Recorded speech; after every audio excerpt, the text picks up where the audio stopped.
ভদ্রলোকের সঙ্গে কিভাবে পরিচয় হলো আগে বলিনি।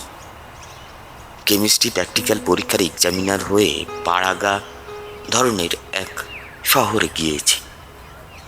শহর এবং কলেজের নাম বলার প্রয়োজন দেখছি না, মূল গ্রন্থের সঙ্গে এদের সম্পর্ক নেই।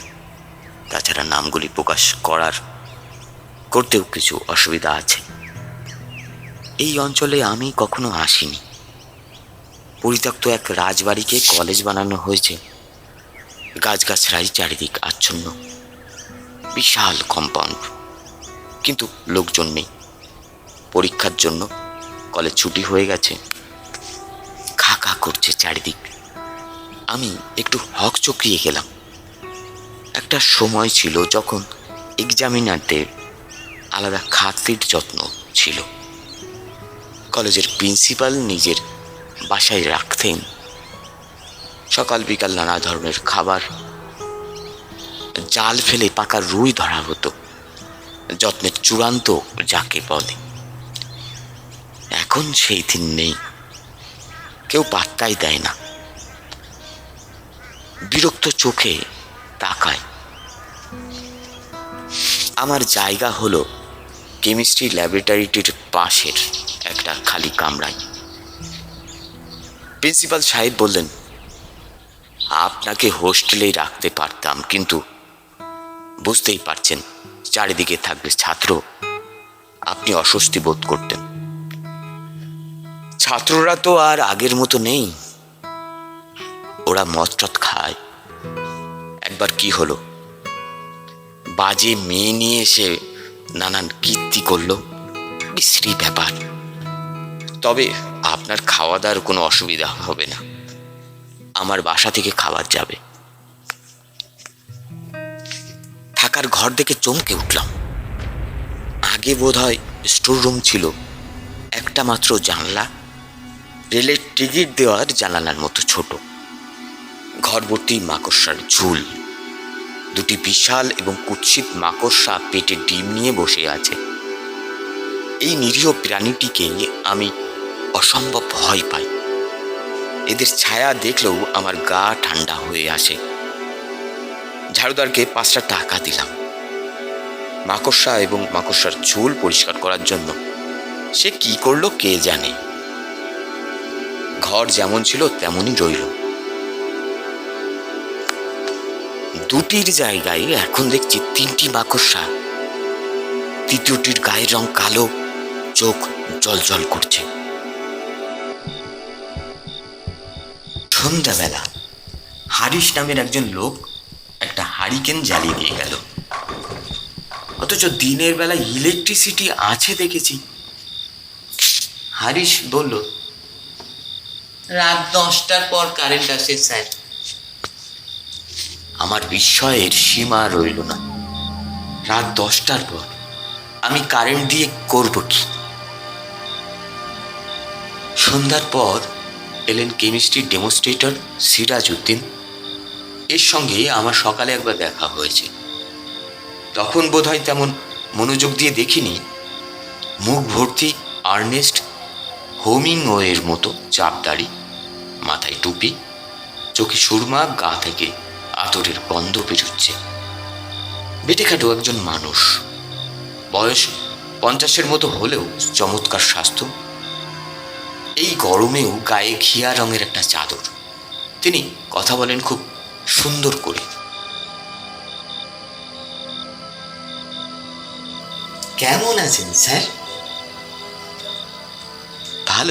ভালোই আছি। আপনার খুব তাকলিফ হলো। না, তকলিফের আর কি। আগে এক্সামিনার সাহেবরা এলে প্রিন্সিপাল স্যারের বাসায় থাকতেন, কিন্তু ওর এক ছেলের মাথার দোষ আছে। প্রিন্সিপাল স্যার এখন আর কাউকে বাসায় রাখেন না। ছেলেটা বড় ঝামেলা করে। আমি বললাম, আমার কোনো অসুবিধা হচ্ছে না। সিরাজউদ্দিন সাহেব ক্ষীণ কণ্ঠে বললেন, স্যার ভেতরে এসে একটু বসবো? নিশ্চয়, আসুন গল্প করি।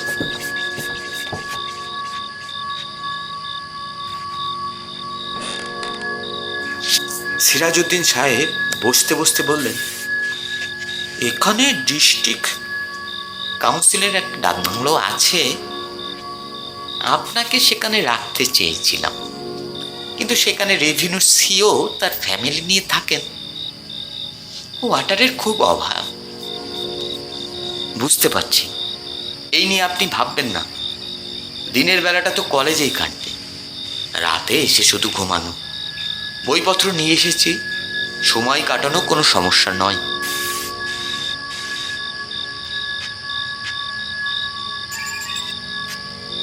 রাতে ঘর থেকে বেরোতে হলে একটু শব্দ টব্দ করে তারপর বেরোবেন, খুব সাপের উপদ্রব। সিরাজউদ্দিন সাহেব ইতস্তত করে বললেন, তাই নাকি? জি স্যার, এখন সাপের সময়। গরমে অতুষ্ট হয়ে গর্ত থেকে বের হয়, হাওয়া খাই। আমার গা হিম হয়ে গেল। এ তো মহা যন্ত্রণা। প্রায় 200 গজ দূরে ঝোপঝাড়ের মধ্যে বাথরুম। আমার আবার রাতে কয়েকবার বাথরুমে যেতে হয়। তবে স্যার, ঘরের মধ্যে কোনো ভয় নেই। চারিদিকে কার্বলিক অ্যাসিড দিয়ে দিয়েছে, সাপ আসবে না। না এলেই ভালো। যদি স্যার আপনি আমাকে অনুমতি দেন, আমি পা উঠিয়ে বসি। বসুন বসুন, যেভাবে আপনার আরাম হয় সেভাবেই বসুন। ভদ্রলোক পা উঠিয়ে বসলেন এবং একের পর এক সাপের গল্প শুরু করলেন। সেই সব গল্প অতি বিচিত্র। রাত্রে ঘুম ভেঙেছে। হঠাৎ তার মনে হলো নাভির উপর চাপ পড়ছে। চোখ মেললেন, ঘরে চাঁদের আলো। সেই আলোয় লক্ষ্য করলেন একটা সাপ কুণ্ডুলি পাকিয়ে তার নাভির উপর শুয়ে ঘুমোচ্ছে। আসল সাপ নাকি শঙ্খচূড়? এক সময় আমি বিরক্ত হয়ে বললাম, সিরাজউদ্দিন সাহেব, সাপের গল্প আর শুনতে ইচ্ছে করছে না, দয়া করে অন্য গল্প বলুন। ভদ্রলোক সম্ভবত সাপের গল্প ছাড়া অন্য কোনো গল্প জানেন না। কিছুক্ষণ চুপ করে থেকে শুরু করলেন সাপের সঙ্গম দৃশ্যের বর্ণনা। চৈত্র মাসের নাকি এক জ্যোৎস্নায় তিনি এই দৃশ্য দেখেছেন। বর্ণনা শুনে আমার গা খিনখিন করতে লাগলো। সিরাজউদ্দিন সাহেব বললেন,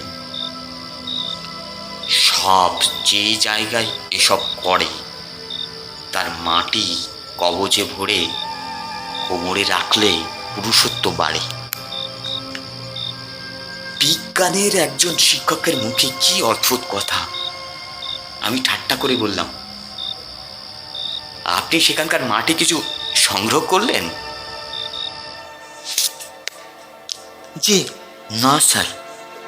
তিনি আমার ঠাট্টা বুঝতে পারলেন না, তাই সরল ভঙ্গিতে বললেন, লোকটি তাছাড়া নির্বোধ।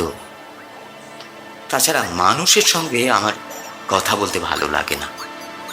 কিন্তু এই লোক উঠছেই না। সাপ সম্পর্কিত যাবতীয় তথ্য সে আমাকে দেবে বলে বোধ হয় তৈরি হয়ে এসেছে, মুক্তি পাবার জন্যে। একসময় বলেই ফেললাম, সারাদিনের জার্নিতে টায়ার্ড হয়ে এসেছি, যদি কিছু মনে না করেন বাতিটাতে নিভিয়ে শুয়ে পড়ব। ভদ্রলোক অবাক হয়ে বললেন, কি বলছেন স্যার? ভাত না খেয়ে ঘুমাবেন? ভাত তো এখনো আসেনি, দেরি হবে। আমি প্রিন্সিপাল সাহেবের বাসা থেকে খোঁজ নিয়ে তারপর আপনার কাছে এসেছি। আমি যাওয়ার পর রান্না চড়িয়েছে, গোস্ত রান্না হচ্ছে স্যার। তাই নাকি? জি জি। আপনি গরু খান তো? জি খাই। এখানে কসাইখানা নয়, মাঝে মাঝে গরু কাটা হয়। আজ হাটবার, তাই গরু কাটা হয়েছে। প্রিন্সিপাল সাহেব 2 ভাগ নিয়েছেন। ও আচ্ছা, 25 টাকা করে ভাগ, তাই বুঝি?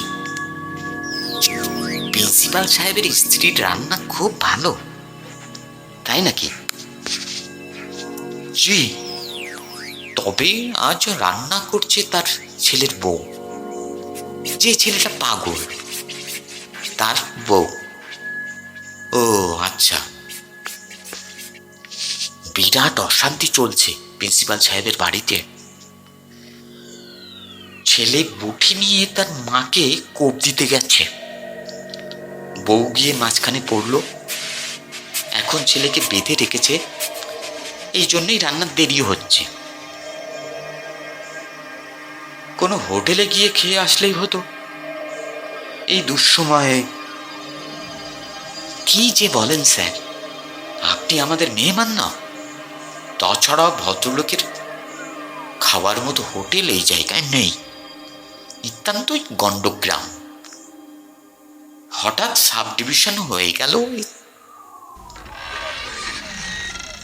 ভালো একটা চায়ের দোকান পর্যন্ত এখানে নেই। রাত 10:30টায় খাবার এলো, 2 প্লেট। সিরাজউদ্দিন সাহেবও আমার সঙ্গে খেতে বসলেন। হাত ধুতে ধুতে বললেন, বুঝলেন প্রিন্সিপাল স্যার আমাকে আপনার সঙ্গে খেতে বলেছেন। আপনি হচ্ছেন আমাদের মেহমান, আপনি একা একা খাবেন তা কি হয়?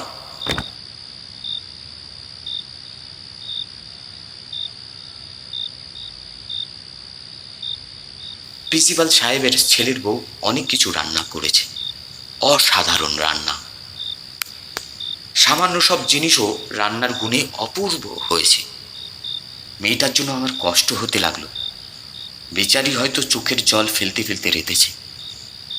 আজ রাতে হয়তো সে কিছু খাবেও না। সিরাজউদ্দিন সাহেব। জি স্যার। প্রিন্সিপাল সাহেবের ছেলের বউকে বলবেন আমি এত ভালো রান্না খুব কম খেয়েছি, দ্রৌপদী এর চেয়ে ভালো রাখতো বলে আমার মনে হয় না। জি জি স্যার, বলবো। তবে প্রিন্সিপাল স্যারের স্ত্রীর রান্নার কাছে এ কিছুই না। আছেন তো কিছুদিন, নিজেই বুঝবেন।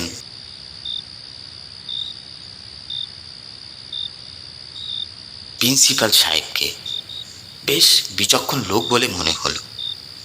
তিনি একটা টর্চ লাইট পাঠিয়েছেন, ফ্ল্যাক্স ভর্তি চা পাঠিয়েছেন, পান সুপারি জর্দাও আছে কৌটায়। খাওয়া দাওয়ার পরও সিরাজউদ্দিন সাহেব অনেকক্ষণ বসে রইলেন। চা খেলেন, আর একবার পান খেলেন, গল্প বলতে বলতে দীর্ঘ একটা সাপের গল্প বলছিলেন। গল্প বলার পর বিদায় নিলেন রাত 11টার পর। যে লোকটি ক্রমাগত এই সাপের কথা বলছে তার দেখলাম তেমন ভয় টয় নেই, টর্চ বা লাঠি ছাড়াই দিব্যি হনন করে চলেছে। আমি দরজা বন্ধ করে বিছানায় এসে বসলাম। নতুন জায়গায় চট করে ঘুম আসবে না। শুয়ে শুয়ে হালকা ধরনের কিছু বই পড়া যায়, হারিকেনের এই আলোয় সেটা সম্ভব হবে না। তাই আমি একটা সিগারেটে ধরিয়ে সুটকেস খুললাম, বই বের করব। ঠিক ঠিক তখন একটা কাণ্ড হলো। আমার প্রচণ্ড ভয় করতে লাগলো, অথচ ভয়ের কোনো কারণ ঘটেনি। তবু আমার হাত পা কাঁপতে লাগলো।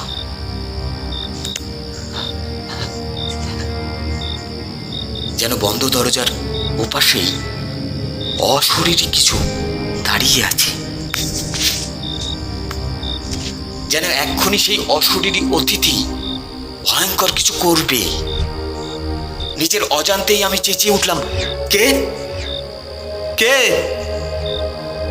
আর তখন শুনলাম থপথপ শব্দে একজন কেউ যেন দূরে চলে যাচ্ছে। ছোট্ট একটা কাশির শব্দও শুনলাম। ভয়টা যেমন হঠাৎ এসেছিল তেমনি হঠাৎ চলেও গেল। আমি খুব স্বাভাবিক ভঙ্গিতেই দরজা খুলে বাইরে এসে দাঁড়ালাম। কেউ একজন হয়তো হবে, ছাদের আলোয় চারিদিক দেখলাম থই থই করছে, কোথাও কেউ নেই।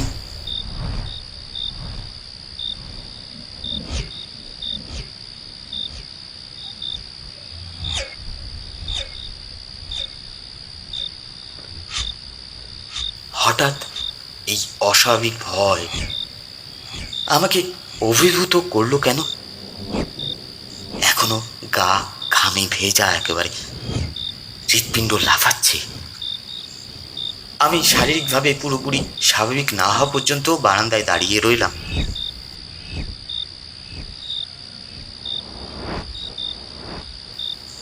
হালকা বাতাস দিচ্ছে, বেশ লাগছে দাঁড়িয়ে থাকতে।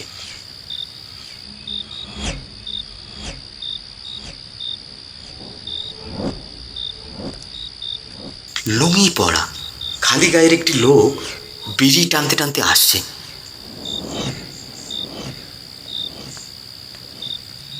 আদাব স্যার।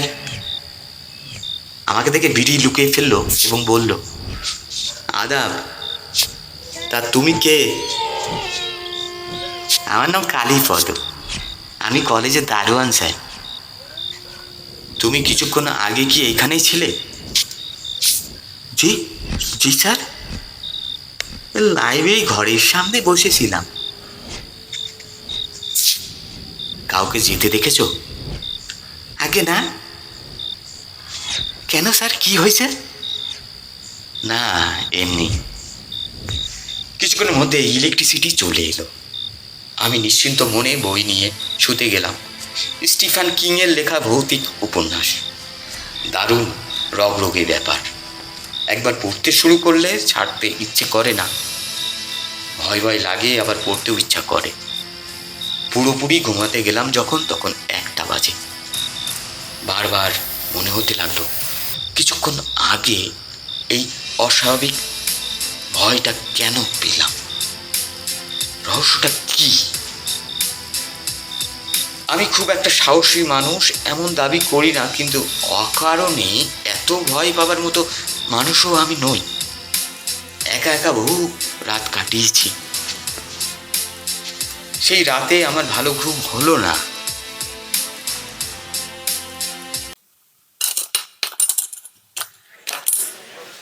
দিনের বেলাটা খুব ব্যস্ততার মধ্যে কাটলো।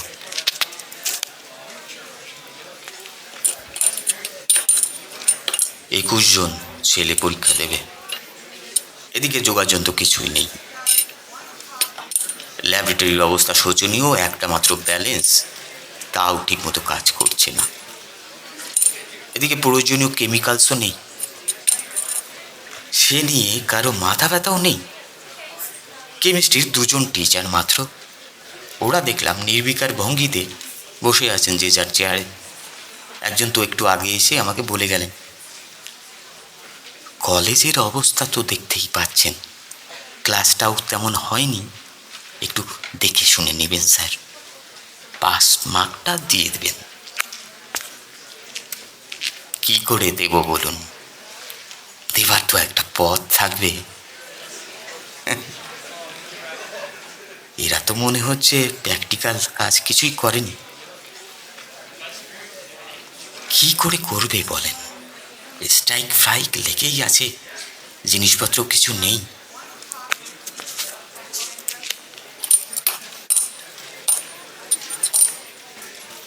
একমাত্র সিরাজউদ্দিন সাহেবকে দেখলাম ব্যবস্থা করার জন্য রীতিমতো ছোটাছুটি করছেন, চেষ্টা করছেন কিভাবে ছাত্রদের খানিকটা সাহায্য করা যায়।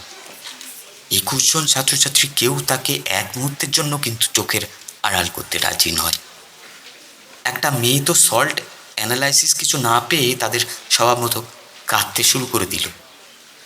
সিরাজউদ্দিন সাহেব দেখলাম তাকে একটা ধমক দিলেন, খবরদার কাঁদবি না, কাঁদলে কিন্তু চর খাবি। গোড়া থেকে কর, যাই টেস্টগুলি আগে কর, আমাকে দেখিয়ে দেখিয়ে করবি।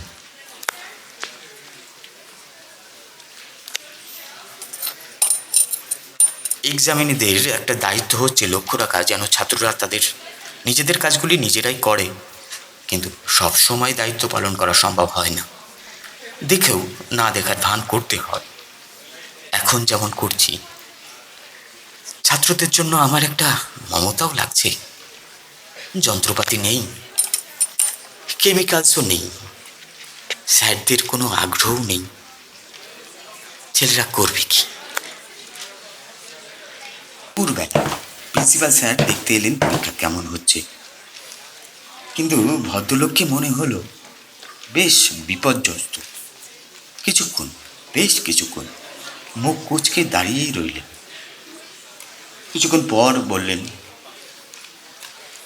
দেন সবকটিকে ফেল করিয়েই দেন, ঝামেলা চুকে যাক। কোনো প্রিন্সিপালকে এরকম কথা বলতে শুনিনি। আমি হেসে ফেললাম। প্রিন্সিপাল সাহেব আমার দিকে তাকিয়ে বললেন, রাতে কোনো অসুবিধা হয়নি তো? জি জি না স্যার, হয়নি। সিরাজউদ্দিন সাহেবকে আপনার খোঁজখবর রাখতে বলেছি। কোনো কিছু দরকার হলে তাকে বলবেন, সংকোচ করবেন না। না না, করব না। ও আর একটা কথা, সাপের গল্প বলে কিন্তু আপনার মাথা খারাপ করিয়ে দেন। পাত্তা দেবেন না, এখানে সাপের উপদ্রব একেবারেই নেই। তাই নাকি? আপনাকে ভয় খাইয়ে দিয়েছে বোধহয়। আমাকেও দিয়েছিল। প্রথম যখন আসি, এমন অবস্থা, ঘর থেকে বেরোবার আগে হারিকেন লাঠি এইসব নিয়ে বের হতাম। প্রিন্সিপাল সাহেব বেশিক্ষণ দাঁড়ালেন না।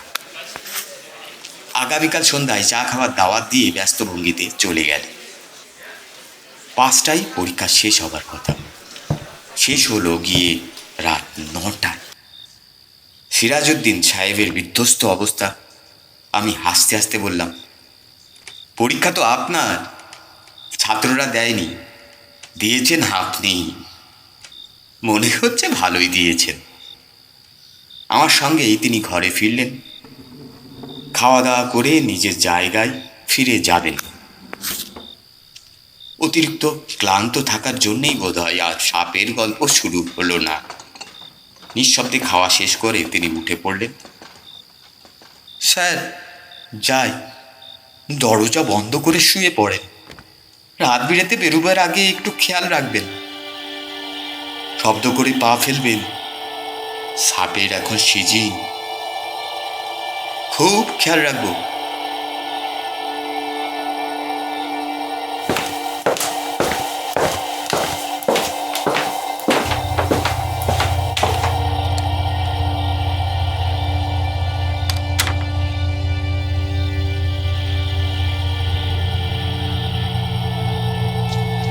আমি দরজা বন্ধ করে বিছানায় এসে বসলাম, আর ঠিক আগের মতোই হলো। তীব্র একটা ভয় আমাকে আচ্ছন্ন করে ফেলল। থরথর করে হাত পা কাঁপছে, নিঃশ্বাস নিতে পারছি না। মনে হচ্ছে এক্ষুনি বোধহয় অজ্ঞান হয়ে যাব। দরজার কড়ায় একটা টন করে শব্দ হলো। কেউ যেন কড়া নাড়তে গিয়েও নাড়ল না। আবার ঠিক তখনই ভয়টা চলে গেল। আমি পুরোপুরি স্বাভাবিক। জগ থেকে ঢেলে 1 গ্লাস পানি খেলাম। কালীপদ, কালীপদ, কেউ সাড়া দিল না। আজ বোধহয় ডিউটি দিচ্ছে না। বারান্দায় একটা চেয়ার টেনে এনে বসলাম।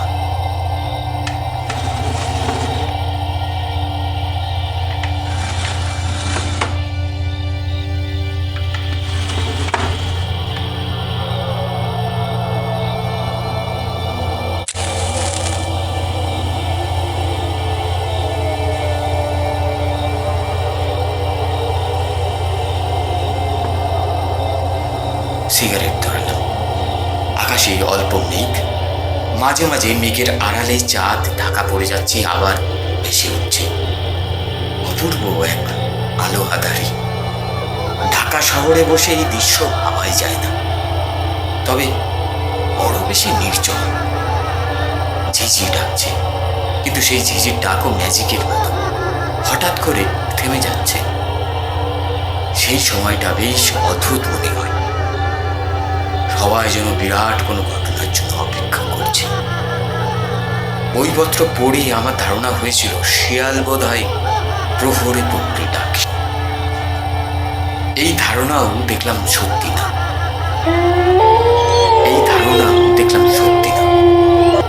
সারাক্ষণই শিয়াল ডাকছে।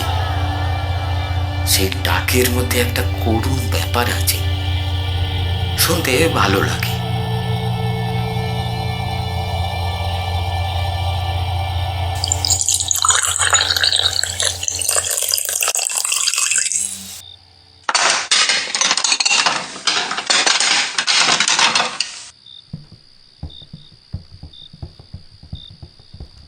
ফ্লাক্স থেকে চা ঢেলে নিয়ে আবার এসে বসলাম বারান্দায়। আর তখন দেখলাম কালীপদ আসছে।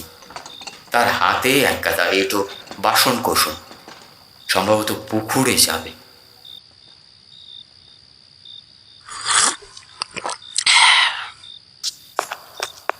এই কালীপদ। আদাব। আদাব স্যার। একটু শুনে যাও তো। কালীপদ এগিয়ে এসে মাথা নুইয়ে প্রণাম করল। হিন্দুদের প্রণামের এই ভঙ্গিটি বেশ সুন্দর। রাত দুপুরে ধুতে যাচ্ছ নাকি? হ্যাঁ স্যার। আচ্ছা, তুমি কি সিরাজউদ্দিন সাহেবের বাসা চেনো? আগে চিনি। কত দূর? 2 মাইলের উপরে হইব। কালীপদ, তুমি একটা কাজ করতে পারবে? নিশ্চয় পারিব স্যার, বলেন। তুমি কি আমাকে ওর বাসায় নিয়ে যেতে পারবে? কালীপদ অবাক হয়ে বলল, এখন? হ্যাঁ, এখন। তুমি তোমার কাজ ছেড়ে আসো, তারপর যাব। আমি উনারে ডাইকা নিয়ে আসি? না, ডেকে আনতে হবে না, আমি যাব। তোমার কোনো অসুবিধা আছে? আগে না, অসুবিধা নাই, আমি আসতেছি। এই রাত্রে সিরাজউদ্দিনের বাসায় যাওয়ার ব্যাপারটা যে আমি ঝোঁকের মাথায় করলাম তা না। আমার একটা নিশ্চিত ধারণা হয়েছে মনে মনে। এই যে আমার হঠাৎ ভয় পাবার একটা কারণ, সে কারণটা কি? সিরাজউদ্দিনের সঙ্গে কোথাও না কোথাও একটা সম্পর্ক আছে। সে চলে যেতেই আমি ভয়গুলো পেয়েছি। এই সম্পর্কটা যে কি বের না করতে পারলে আজ রাতেও আমার ঘুমাতে গিয়ে ঘুম হবে না। আদি ভৌতিক কোনো ব্যাপারেই আমার বিশ্বাস নেই। কার্যকারণ সম্পর্ক ছাড়া এই পৃথিবীতে কিছুই ঘটে না। বস্তু জগতের প্রতিটি বস্তুকেই নিউটনের গতিসূত্র মানতে হয়।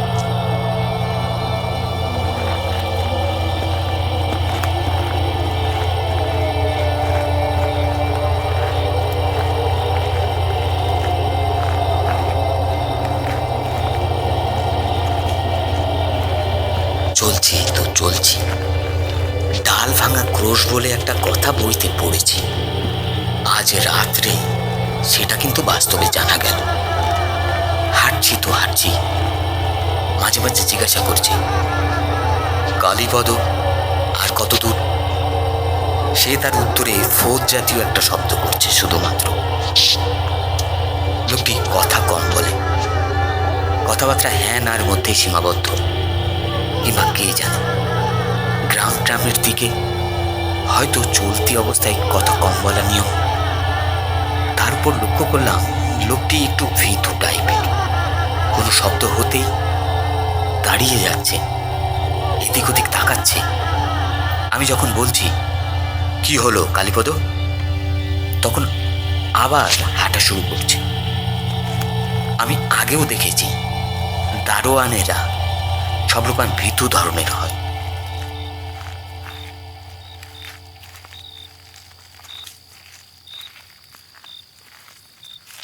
এক সময় আমরা ছোটখাটো একটা নদীর ধারে চলে এলাম।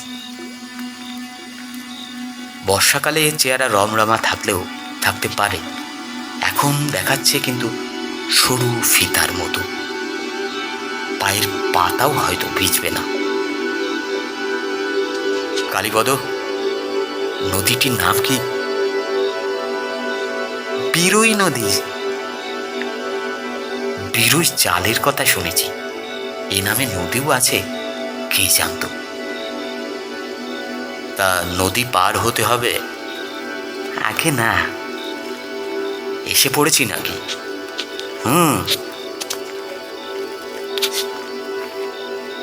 সে হু বলেও থামছে না। ভাবভঙ্গি দেখে মনে হচ্ছে না কোথাও থামবেও।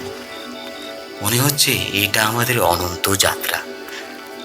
সিরাজউদ্দিনের সঙ্গে কথাবার্তা কি বলবো কিছুই ঠিক করিনি। আগে থেকে ঠিকঠাক করে গেলে কোনো লাভ হয় না। আমি দেখেছি আসল কথা বলবার সময় ঠিক করে রাখা কথাটাও মনে আসে না। কতবার এরকম হয়েছে আমার।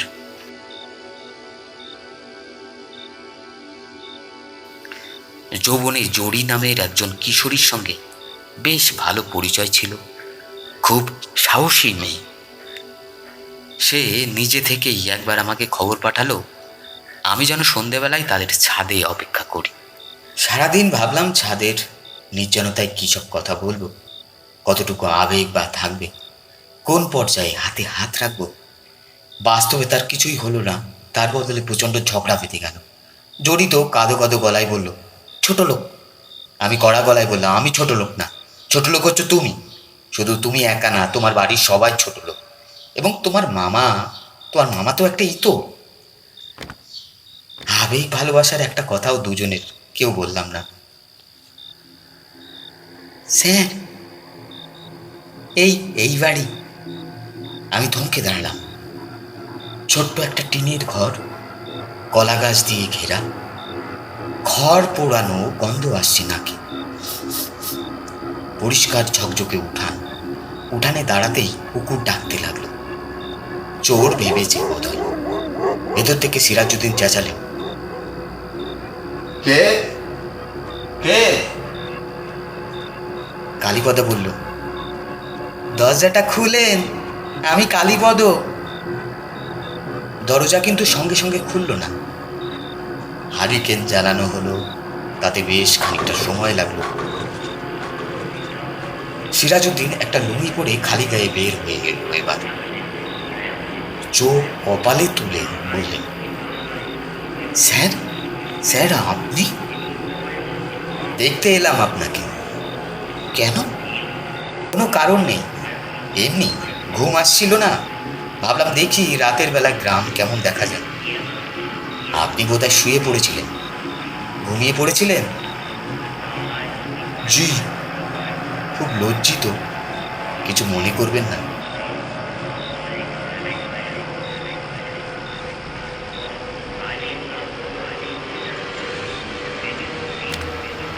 আসেন, ভিতরে এসে বসেন।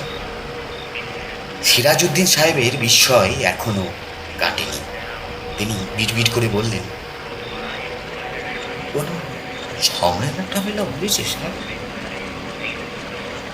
না না, ঝামেলা কি হবে, বেড়াতে এসেছে, একটু অসময়ে চলে এলাম এই আর কি। তো স্যার একটু চা করি? অসুবিধা না হলে করেন। না না, কোনো অসুবিধা নয়, কোনো অসুবিধা নেই। সিরাজউদ্দিন সাহেব ছোটাছুটি শুরু করল। উঠোনে চুলা জ্বালানো হলো। কালীপদ দেখলাম টাকা নিয়ে আবার ছুটে বেরিয়ে যাচ্ছে। হয় চা বা চিনি নেই, হয়তো আনতে গেছে। এই রাত দুপুর কোথায় এসব পাবে কে জানে। সিরাজউদ্দিন সাহেব। জি জি স্যার। তা লোকজন দেখছি না যে, আপনি একাই থাকেন নাকি? বিয়ে শাদী তো করি না। করেনি কেন? আগে ছিল না, কষ্টের সংসার ছিল স্যার, নিজেই খেতে পারতাম না। এখন তো বোধহয় অবস্থা সেরকম না। জি, এখন মাশাআল্লাহ সামলে উঠেছি, কিছু জমি জমাও করেছি। তাই নাকি? অতি অল্প, ধানি জমি। একা একা থাকেন, ভয় লাগে না? ভয়? ভয় লাগবে কেন? সিরাজউদ্দিন অবাক হয়ে তাকিয়ে রইলেন। আমি খানিকটা অস্বস্তি বোধ করতে লাগলাম।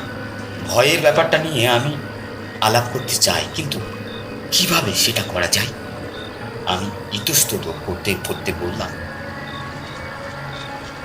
সিরাজউদ্দিন সাহেব, আপনি ভূত বিশ্বাস করেন? জি না, এইসব হচ্ছে কি নাকি দেখে আমি কোনোদিন দেখি না। রেন্টি গাছ রাত্রিতে কত চাওয়া আসা করেছি, কথা বলে। চা তৈরি নাকি দেখছিল, খেজুর রসের চা, চমৎকার পায়েস পায়েস গন্ধ। কাপে চুমুক দিতে সিরাজউদ্দিন বললেন, তবে স্যার, জিন বলে একটা জিনিস আছে। আমি কৌতূহলী হয়ে বললাম, আপনি বিশ্বাস করেন? করবো না কেন? কোরআন শরীফে পরিষ্কার লেখা, জিন এবং ইনসান। হাসরের দিন মানুষের যেমন বিচার হবে, জিনেরও হবে। আপনি জিন দেখেছেন কখনো? জি না, সাধারণ লোকে দেখেন না। আমি দীর্ঘ নিঃশ্বাস ফেললাম। সিরাজউদ্দিনের লোকটি আসলেই সাধারণ, কোনো রকম বিশেষত্ব নেই। আমার হঠাৎ ভয়ের সঙ্গে এই লোকটিকে কিছুতেই জড়ানো যাচ্ছে না। সরাসরি এই প্রসঙ্গটা আনাও মুশকিল আমার পক্ষে। তবু একবার বললাম, আপনি চলে আসার পর ওই রাত্রে কেমন যেন হঠাৎ করে ভয় পায়। সব জিনিসটা তো ভয়েরই, ভয় পাওয়াটাই ভালো। তাছাড়া সাবধানে চলাফেরা করবেন স্যার, অসাবধান হলেই সর্বনাশ। রাতে বের হলে টর্চ লাইট সঙ্গে রাখবেন, শব্দ করেই তারপর পা ফেলবেন। উদ্বিগ্ন গলায় সিরাজউদ্দিন সাহেব বললেন। বিদায় নিতে রাত 1টা বেজে গেল। সিরাজউদ্দিন আমার সমস্ত আপত্তি আগ্রাহ্য করেও এগিয়ে দিতে গেলেন। তিনি এলেন ওই বিরুই নদী পর্যন্ত। চাঁদের আলো আছে, চারিদিকে স্পষ্ট দেখা যায়। তবু তিনি জোর করে কালীপদের হাতে একটা হারিকেন ধরিয়ে দিয়ে উল্টো দিকে রওনা হলেন। আমি দাঁড়িয়ে পড়লাম। যতক্ষণ তাকে দেখা যায় ততক্ষণ দাঁড়িয়েই রইলাম। যেই মুহূর্তে তিনি বাঁশবনের আড়ালে পড়লেন, ঠিক সেই মুহূর্তে আমার সেই রকম হলো অন্ধ যুক্তিহীন সেই ভয়, যেন ভয়ঙ্কর অশুভ কিছু একটা আমার উপর ঝাঁপিয়ে পড়তে ছুটে আসছে। সেই অশুভ জিনিসটাকে চোখে দেখা যায় না, কিন্তু আমি রক্তের প্রতি কণিকায় তাকে অনুভব করছি। এর ক্ষমতা অসাধারণ। এ অন্য জগতের কেউ, এই জগতে তাকে কেউ জানে না। আমার সমস্ত ইন্দ্রিয় কাঁপিয়ে দিয়ে ভয়টা চলে গেল। কিছুটা ধাতস্থ হয়ে লক্ষ্য করলাম আমি মাটিতে বসে আছি। কালীপদ আমার মুখের উপর ঝুঁকে পড়ে বলছে, কি হইল স্যার, কি হইল? কিছু হয়নি, মাথাটা কেমন যেন পড়লো। মাথা ধুইবেন স্যার, নদীর পানি দিয়া? মাথা ধুতে হবে না, চলো রওনা দিই। বলেই রওনা দিতে পারলাম না। ভয় একেবারে নেই, কিন্তু শরীর অবসন্ন, অসম্ভব ঘুম পাচ্ছে। কালীপদ, যে আগে একটু আগে তোমার কি কোনো ভয় টয় লেগেছে? যে না। ও আচ্ছা, চলো আস্তে আস্তে হাঁটি।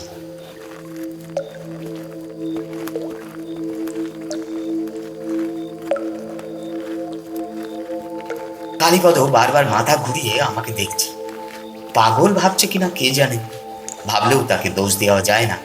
যে লোক মাঝরাত্রিতে বেড়াতে বের হয় অকারণে ভয় পেয়ে আলগোনা হয়ে যায়, সে আর যেই হোক খুব সুস্থ নয়।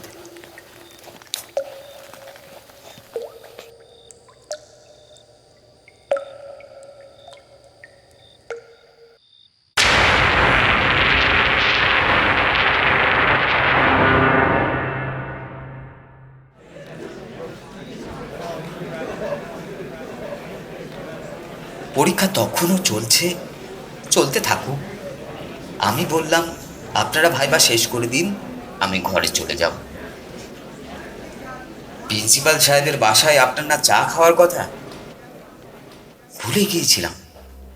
মনে পড়ায় মেজাজ আরো খারাপ হলো। কোথাও যেতে ইচ্ছে করছে না, তবু যেতে হবে। প্রিন্সিপাল সাহেবও দাওয়াতের কথা ভুলে গিয়েছিলেন। আমাকে দেখে অনেকক্ষণ অদ্ভুত চোখে তাকিয়ে থেকে বললেন, ও আচ্ছা আচ্ছা, আসুন আসুন। চা খেতে বলেছিলাম তাই না? কিছু মনে নেই। আসুন বারান্দায় বসি, নানান ঝামেলায় আছি ভাই। তিনি আমাকে বসিয়ে রেখে ভেতরে চলে গেলেন। অনেকক্ষণ তার কোনো সাড়া পাওয়া গেল না। দরজা ধরে 5-6 বছর বয়সের মিষ্টি একটা চেহারার মেয়ে কৌতূহলী চোখে আমাকে দেখছি। এর সঙ্গে দু একটা কথা বলা উচিত, কিন্তু ইচ্ছা করছে না। বাড়ির ভেতর থেকে হিংস্র পশুর গর্জনের মতো গর্জন কানে আসছে।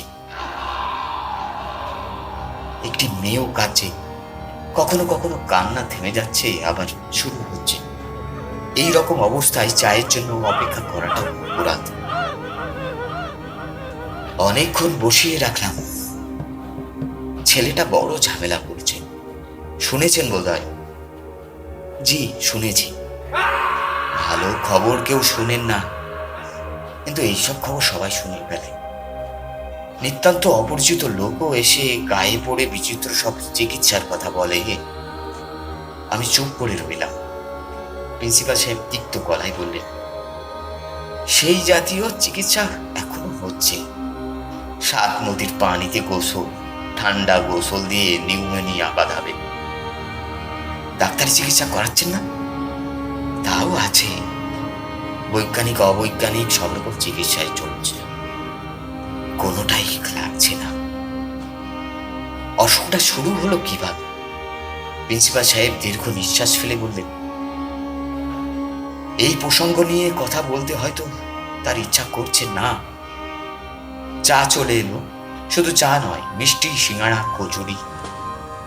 নিন চা নিন। খিদে না থাকলে এই খাবারগুলো খাবেন না, সবই দোকানের কেনা। এদিকে আবার খুব ডায়রিয়া হচ্ছে। চাটা চমৎকার। এক চুমুক দিয়েই মাথাটা ধরা অনেকখানি ছেড়ে গেল। প্রিন্সিপাল সাহেব অন্যমনস্ক ভঙ্গিতে বললেন, কি করে অসুখটা শুরু হলো সত্যি জানতে চান? বলতে ইচ্ছে না করলে থাক। না না, শুনুন।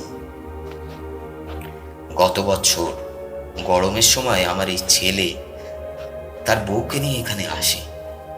আমি অনেক দিন থেকেই আসতে বলছিলাম, ছুটি পায় না, আসতে পারে না। ব্যাংকের চাকরি, ছুটি ছাটা কম। 7 দিনের ছুটি নিয়ে এসেছে। আমি এখানে এসেছি 2 বছর আগে। ছেলে এই প্রথম এলো। আমারও খুব খুশি। রাত্রিবেলায় বেশ গল্প গুজব করেছি, বুঝলেন। সিরাজউদ্দিনও এসেছে। সাপের গল্প টল্প করছে। রাত 10টার দিকে সিরাজউদ্দিন চলে যেতেই ছেলে যেন কেমন হয়ে গেল। থরথর করে কাঁপছে, মুখ দিয়ে ফেনা ভাঙছে। কোনো মতে বলল তার নাকি অসম্ভব ভয় লাগছে। কিছুক্ষণের মধ্যে সে স্বাভাবিক হয়ে গেল, হাসি তামাশা করতে লাগলো। তখন কিছু বুঝতে পারিনি, বুঝলেন। এখন বুঝছি, ওই রাতেই তার পাগলামির প্রথম শুরু। প্রিন্সিপাল সাহেব চুপ করলেন। আমি নিঃশ্বাস বন্ধ করে শুনছি। আমার শরীর দিয়ে শীতল স্রোত বয়ে যাচ্ছে। পিপাসায় বুক শুকিয়ে কাঠ। প্রিন্সিপাল সাহেব বললেন, কয়েকদিন পর আবার এরকম সেও রাতের বেলা, বুঝলেন। কলেজের কিছু প্রফেসরকে খেতে বলেছিলাম, তারা খাওয়া দাওয়া করে চলে যাবার পর আবার ছেলে ওই রকম করতে লাগলো।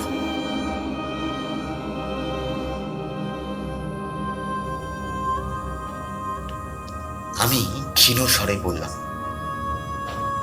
সিরাজউদ্দিন সাহেবেরও দাওয়াত ছিল? হ্যাঁ ছিল, কলেজ স্টাফে সবাইকে বলেছিলাম। তারপর কি হলো বলুন?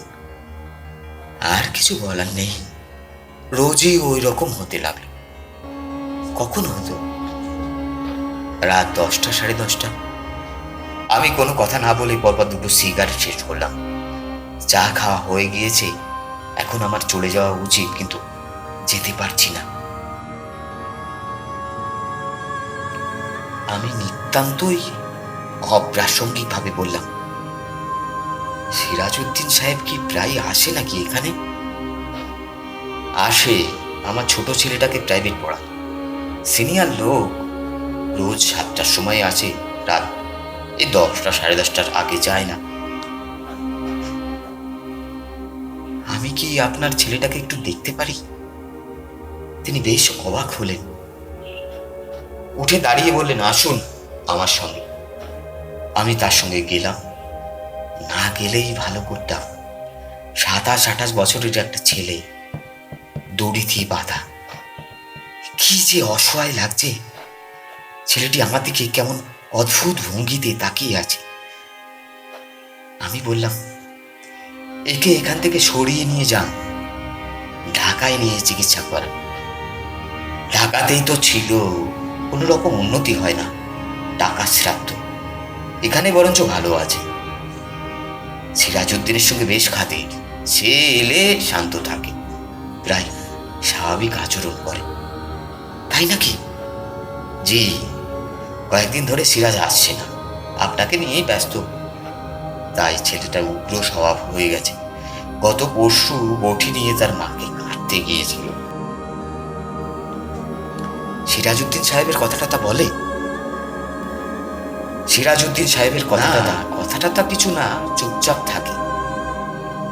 ও এলে খুশি হয়, এইটা বুঝি। মুচকি মুচকি যেন হাসি। সিরাজউদ্দিন গায়ে মাথায় হাত বুলিয়ে দিলে একেবারে শান্ত হয়ে যায়। আমি তাকিয়ে আছি ছেলেটার দিকে। সেই গোঙানির মতো একটা চাপা শব্দ করছে।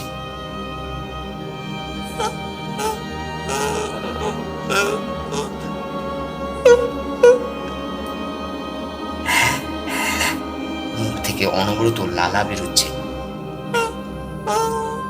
মুখ ঈষৎ হাক হয়ে আছে। একটু আগেই তাকে অসহায় লাগছিল, এখন সেরকম লাগছে না, কিন্তু বরং কেমন যেন ভয়ঙ্কর লাগছে। আমি ঘর থেকে বেরোতে বেরোতে বললাম, প্রিন্সিপাল সাহেব, আমাকে আজ রাতে ঢাকা চলে যেতে হচ্ছে। কি বললেন? আমি কিছুতেই থাকতে পারছি না। কেন পারছি না সেই কারণও আপনার কাছে ব্যাখ্যা করতে পারছি না, কোনোদিন পারবো বলেও মনে হয় না। আমি আপনার কথা কিছু বুঝতে পারছি না। আপনি পরীক্ষা কয়েকদিন পিছিয়ে দিন, নতুন এক্সামিনার এসে বাকিটা শেষ করবেন। অসম্ভব কথা বলছেন আপনি। তা বলছি, কিন্তু আমাকে যেতেই হবে। এই আমি ঢাকায় চলে আসি। এই অস্বাভাবিক ঘটনাটি স্মৃতি থেকে পুরোপুরি মুছে ফেলি। নিজেকে বোঝায় যে সমস্তটাই ছিল উত্তপ্ত মস্তিষ্কের কল্পনা। গ্রামে যে নির্জনতা, কোনো না কোনোভাবে সেটা আমাকে প্রভাবিত করেছিল মাত্র। এই ঘটনার প্রায় 4 বছর পর সিরাজউদ্দিন সাহেবের সঙ্গে আমার দেখা। আমি তাকে চিনতে পারিনি। তিনি দেখি বাইতুল মোকাররমের ফুটপাত থেকে উলেন সোয়েটার কিনছিলেন। তিনি আমাকে দেখতে পেয়ে হাসি মুখে এগিয়ে এলেন। স্যার, আমাকে চিনতে পারছেন স্যার? আমি সিরাজ। চিনতে পেরেছি। ওইবার স্যার কাউকে কিছু না বলে হুট করে চলে এলেন। পরীক্ষায় 1 মাস পিছিয়ে গেল। কি দুর্দশাই না হলো। গরিবের ছেলে পুলে তো স্যার।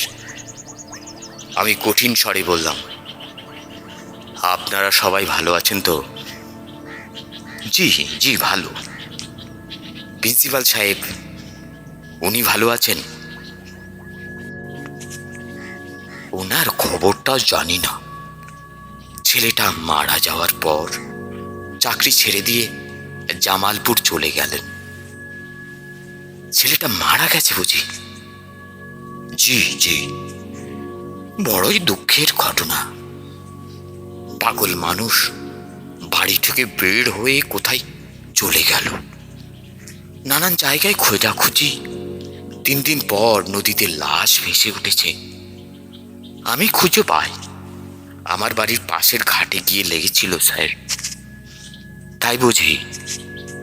জি জি স্যার। খুবই আফসোসের কথা। এখন কি নতুন প্রিন্সিপাল এসেছেন? জি, খুবই ভালো লোক, প্রায় যাই ওনার বাসায়। আমাকে উনি খুব আদর করেন, ওনার সঙ্গে গল্পগুজব করি। খুবই ভালো কথা। তবে স্যার, অদ্ভুত ব্যাপার কি জানেন? প্রিন্সিপাল সাহেবের স্ত্রী মাঝে মাঝে বিনা কারণে ভয় পেয়ে চিৎকার চেঁচামেচি করেন। অবিকল আগের প্রিন্সিপাল সাহেবের ছেলের মতো অবস্থা। মনে হয় বাড়িটায় একটা দোষ আছে স্যার। আমি কঠিন চোখে লোকটার দিকে তাকিয়ে রইলাম। সিরাজউদ্দিন বলল, আপনার সঙ্গে দেখা হয়ে বড় ভালো লাগছে স্যার। আপনার কথা আমার প্রায় মনে হয়। সিরাজউদ্দিন হাসল। হো হো হো হো। তার হাসিতে শিশুর সারল্য, চোখ দুটি মমতায় আর্দ্র। ধন্যবাদ। শুনছিলেন ভয়, হুমায়ুন আহমেদের লেখা। আমি অজয় আপনাদের সঙ্গে ছিলাম। বিদায় নিচ্ছি।